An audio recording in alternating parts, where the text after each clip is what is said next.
हाय दोस्तों, मैं Virat sir knowledge motivation blogs में आपका स्वागत है। टारगेट मैट्रिक बिहार बोर्ड परीक्षा जो भी इससे पहले पूरा संस्कृत किताब ट्यूशन का प्रश्नोत्तर और पूरा संस्कृत व्याकरण का पार्ट बाय पार्ट वीडियो नहीं देखे तो इस चैनल पर जाकर जरूर देख लें, क्योंकि मैट्रिक वर्ग 10वां का परीक्षा में सारा प्रश्न यहीं से पूछा जाता है। तो आज हम मैट्रिक 10वां का हिंदी गोधूली का पार्ट 3 भारत से हम क्या सीखे, जो कि एक भाषण है, का प्रश्नोत्तर करने वाले हैं, जिसके लेखक फ्रेडरिक मैक्समूलर हैं, जो परीक्षा की दृष्टि से बहुत जरूरी है। तो समय न गवाते हुए, क्योंकि वक्त का मैं जितना था मैं उतना लगा दो, कुछ लोगों को मैं जगाता हूं और कुछ लोगों को आप जगा दो। तो ये रहा भारत से हम क्या सीखे पार्ट 3 का प्रश्नोत्तर। क्वेश्चन है 1 नंबर, भारत से हम क्या सीखे पाठ के रचनाकार कौन है? तो फ्रेडरिक मैक्समूलर। अगला क्वेश्चन है 2 नंबर, मैक्समूलर यानी फ्रेडरिक मैक्समूलर का जन्म कब और कहां हुआ? तो 6 दिसंबर 1823 ईस्वी को देसाउ नगर जर्मनी में। अगला क्वेश्चन है, फ्रेडरिक मैक्समूलर का मृत्यु कब हुआ? तो 28 अक्टूबर 1900 ईस्वी में। क्वेश्चन नंबर 3 है, मैक्समूलर क्या थे?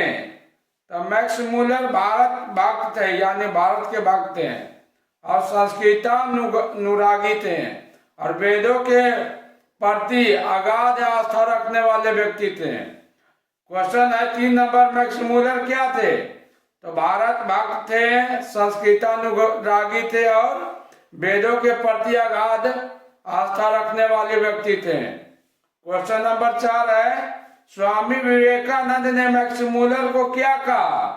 तो वेदांतियों का वेदांती कहा। स्वामी विवेकानंद ने मैक्समूलर को वेदांतियों का वेदांती कहा। क्वेश्चन नंबर 5 है, मैक्समूलर ने कितना उम्र में और कहा संस्कृत का अध्ययन प्रारंभ किया? तो 18 वर्ष की उम्र में और लिपजिंग विश्वविद्यालय में संस्कृत का अध्ययन किया। क्वेश्चन नंबर 6 है, मैक्समूलर ने नया सिकंदर किसे कहा? तो मैक्समूलर ने नया सिकंदर युवा अंग्रेज अधिकारियों को कहा। क्वेश्चन नंबर 7 है, मैक्समूलर के अनुसार भारत का सबसे प्राचीन भाषा क्या है? तो संस्कृत है। मैक्समूलर के अनुसार भारत का सबसे प्राचीन यानी पुराना भाषा संस्कृत है। क्वेश्चन नंबर 8 है, सर विलियम्स जोन्स समुद्र यात्रा करते हुए भारत कब पहुंचा? तो 1783 ईस्वी में। आएगा क्वेश्चन इस तरह भी, सर विलियम जोन्स समुद्र यात्रा करते हुए जो भारत पहुंचा वो किस देश का निवासी थे? तो ब्रिटेन या इंग्लैंड देश का निवासी थे, या लंदन का ही है या यूनाइटेड किंगडम का ही है। क्वेश्चन नंबर 9 है, वारेन हेस्टिंग्स किस देश का गवर्नर जनरल था? तो भारत देश का। क्वेश्चन नंबर 10 है, प्रश्न संख्या 10, मैक्समूलर के अनुसार सर्वाधिक संपदा और प्राकृतिक सौंदर्य से परिपूर्ण देश का नाम क्या है या कौन है? तो भारत है। क्वेश्चन नंबर 11 है, दारिस क्या है? तो सोने का सिक्का। सोने का सिक्का का क्या नाम था? दारिस। प्लेटो और कांट महान दार्शनिक थे। क्वेश्चन इस तरह भी आ जा सकता है कि प्लेटो और कांट कौन थे? तो एक महान दार्शनिक थे। क्वेश्चन नंबर 12 है, दारिस नामक सोने के सिक्का से भरा घड़ा किसे मिला था? तो वारेन हेस्टिंग्स को। क्वेश्चन नंबर 13 है, किसके अध्ययन क्षेत्र में भारत के कारण नवजीवन का संचार हो चुका है? तो नीति कथा के अध्ययन के क्षेत्र में। क्वेश्चन नंबर 14 है, मैक्समूलर ने कठ और केन आदि उपनिषदों को किस भाषा में अनुवाद किया? तो जर्मन भाषा में अनुवाद किया। क्वेश्चन नंबर 15 है, किस गवर्नर जनरल के समय 172 दारिश नामक सोने से भरा घड़ा मिला था? तो वारन हेस्टिंग्स के समय में। इस तरह हो जाएगा question number 15, Warren Hastings governor general के समय 172 दारिश नामक सोने से भरा घड़ा मिला था। क्वेश्चन नंबर 16 है, प्लेटो और कांट का अध्ययन करने वाले यूरोपियन लोगों के मनन योग्य देश का नाम क्या है? तो भारत। प्रश्न संख्या 17 है, हकर्स कौन थे? तो वनस्पति वैज्ञानिक थे। इस तरह भी आ सकता है कि वनस्पति वैज्ञानिक का नाम क्या था? तो हकर्स। अगला है, सच्चा भारत कहाँ निवासती है? तो सच्चा भारत गांवों में निवास करती है या बसती है। क्वेश्चन 18 है, किसने मैक्स मुलर को 1868 ईस्वी में नाइट की उपाधि दी, जिसे मैक्स मुलर ने अस्वीकार कर दिया यानी इनकार कर दिया? तो महारानी विक्टोरिया ने। क्वेश्चन इस तरह भी आ सकता है कि महारानी विक्टोरिया ने मैक्स मुलर को कब नाइट की उपाधि दी, जिसे मैक्स मुलर ने अस्वीकार कर दिया? तो 1868 ईस्वी में। क्वेश्चन संख्या 19 है, मैक्स मुलर के अनुसार सच्चे भारत का दर्शन कहाँ हो सकता है? तो ग्रामीण भारत में यानी गांव में। क्वेश्चन संख्या 20 है, हितोपदेश मेघदूत का जर्मन भाषा में अनुवाद किसने किया? तो मैक्स मुलर ने। प्रश्न संख्या 20 है, हितोपदेश मेघदूत का जर्मन भाषा में अनुवाद किसने किया? तो मैक्स मुलर ने। क्वेश्चन संख्या 21 है, मैक्स मुलर को वेदांतियों का वेदांती किसने कहा? तो स्वामी विवेकानंद ने। स्टार्ट पॉइंट है, संस्कृत की पहली विशेषता प्राचीनता है। क्वेश्चन इस तरह भी आ सकता है, किस भाषा की पहली विशेषता प्राचीनता है? प्राचीनता मतलब पुराना है, तो संस्कृत की। क्वेश्चन संख्या 22 है, भारत का सर्वाधिक आबादी कहाँ बसती है? तो गांव में बसती है। स्टार्ट पॉइंट, शाहनामा के लेखक कौन है? तो फिरदौसी। शाहनामा के लेखक फिरदौसी 10वीं और 11वीं सदी में थे।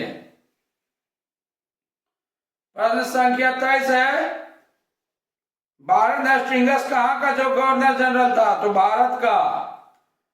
क्वेश्चन संख्या 24 है, निर्वंश विद्या का संबंध किससे है? तो मानव विज्ञान से। मेघदूत के लेखक कौन है? तो कालिदास। क्वेश्चन संख्या 25 है, मैक्स मुलर ने कालिदास के किस पुस्तक का जर्मन भाषा में अनुवाद किया? तो मेघदूत। प्रश्न संख्या 26 है, मैक्स मुलर ने भारत से हम क्या सीखे भाषण किस भाषा में दिया? तो जर्मन भाषा में। प्रश्न संख्या 27 है, भारत से हम क्या सीखे का हिंदी भाषा में रूपांतरण या भाषांतरण किसने किया? तो डॉक्टर भवानी शंकर त्रिवेदी। क्वेश्चन संख्या 28 है, किसके अनुसार भारत के भूतल पर ही स्वर्ग की घटा दिखाती है? तो मैक्स मुलर के अनुसार। क्वेश्चन संख्या 28 है, किसके अनुसार भारत के भूतल पर ही स्वर्ग की घटा दिखाती है? तो मैक्स मुलर के अनुसार। क्वेश्चन संख्या 29 है, पुरातत्व विभाग का हेड कौन था? तो आंसर हो जाएगा के कनिंघम। पुरातत्व विभाग का हेड कौन था? तो आंसर हो जाएगा के कनिंघम। क्वेश्चन संख्या 30 है, किसके अनुसार भारत अब्राहम और वैदिक धर्म की भूमि है? तो आंसर हो जाएगा मैक्स मुलर के अनुसार। किसके अनुसार भारत ब्राह्मण और वैदिक धर्म की भूमि है? तो मैक्स मुलर के अनुसार। अगला क्वेश्चन है 31 नंबर, मैक्स मुलर जी का मृत्यु कब हुआ? तो 28 अक्टूबर 1900 ईस्वी में। क्वेश्चन संख्या 32 है, किस देश के संपूर्ण साहित्य से कहीं अधिक विशाल संस्कृत भाषा और साहित्य है?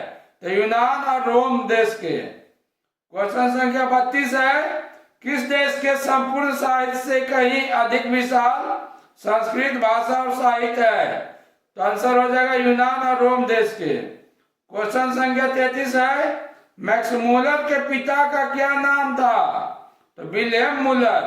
मैक्स मूलर के पिता का नाम विल्हेल्म मूलर था।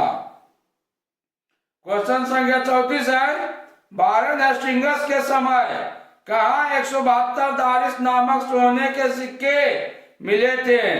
तो वाराणसी यानी बनारस, जो अभी यूपी में पड़ता है, उत्तर प्रदेश में। क्वेश्चन संख्या 35 है, मैक्स मूलर के अनुसार वह कौन सा देश है जो आकर्ष जैसे अनेक वनस्पतियों को अनायास ही अपनी ओर आकृष्ट कर लेती है? तो भारत देश।